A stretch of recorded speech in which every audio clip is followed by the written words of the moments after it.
How to restart a relationship with your ex. So first and foremost, this is not a comprehensive guide. These are just some things that I've seen be successful both in my own life and with my clients. So firstly, if you're trying to restart a relationship with an ex and both of you don't understand the issues that you had and both of you have not worked, or neither of you have worked on those issues and have tools for how you will take responsibility for your side of the street with that, as well as how you will navigate communicating with someone else about it, with your partner about it, I would highly recommend that you don't try to restart the relationship. If nothing changes, nothing changes. So whatever wasn't working, whatever was an incompatibility in the beginning, both parties need to understand that and need to take true accountability, which doesn't just mean saying, I'm sorry and I miss you.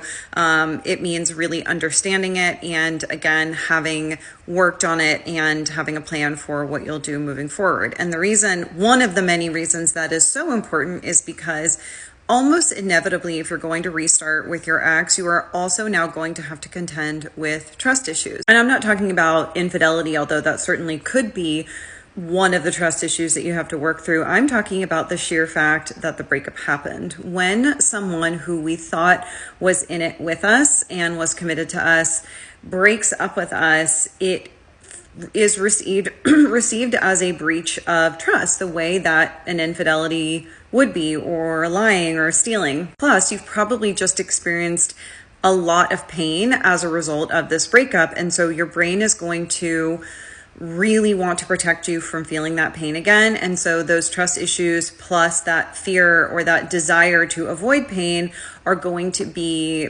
quite strong. And so knowing that going into it and having a plan for that as well is really, really key. The other thing that I cannot stress enough is moving slowly. So I know that y'all are going to think this, well, some people might think that this sounds crazy, but this has been successful, again, both in my own life and also with my clients, which is seeing each other at the absolute most twice a week, ideally once per week for the first few months. Now, if you are looking for a long-term partnership with this person, a few months should be a drop in the bucket. Both of you should be willing to be uncomfortable with that space for the benefits of it. And the benefits are, one, that you can really observe this person and not put the rose-colored glasses on really, really quickly and see them clearly. Have they changed? Have they worked on it? The other thing that it's really going to help with is making sure that you stay in your own life. You need to be spending the vast majority of your time with yourself, with your friends, with your family, doing things that enrich your life, fill your cup. It is so crucial that the majority of your time is still dedicated to you.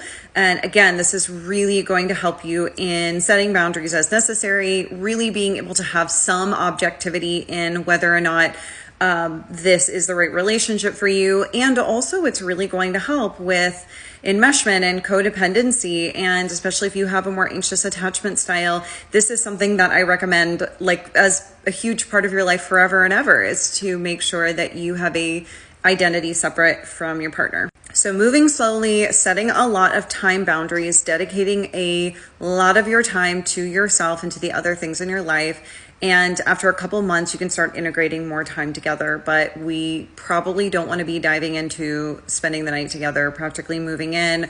And I would also say that that goes for texting all day, every day. We just don't want this person to take up any more mental and emotional real estate than they probably already are at this point. Along those lines, it can be really helpful to communicate about how much you're going to communicate, because again, the nervous system is probably going to be pretty heightened, and there can be some really yummy dopamine with that, but a lot of it is that fear of, are they going to slow down in their communication, and that old feeling of waiting by the phone. So I think in the first couple of months, saying, here are the times that we communicate, or here are the times it would mean a lot to me if you could reach out to me, that can be incredibly helpful in rebuilding trust and also allowing your nervous system to rest and relax kind of in between communication.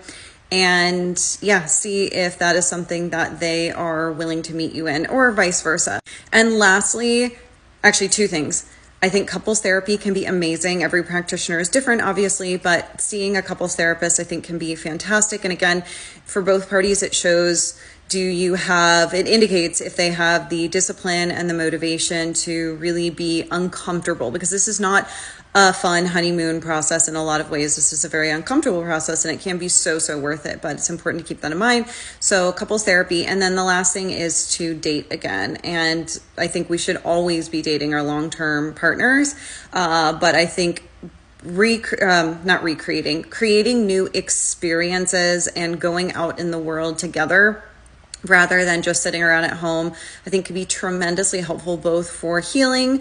There's a lot of research to support that new sensory experiences can be very healing, and also because it will be very bonding. So let me know if you have any questions or thoughts.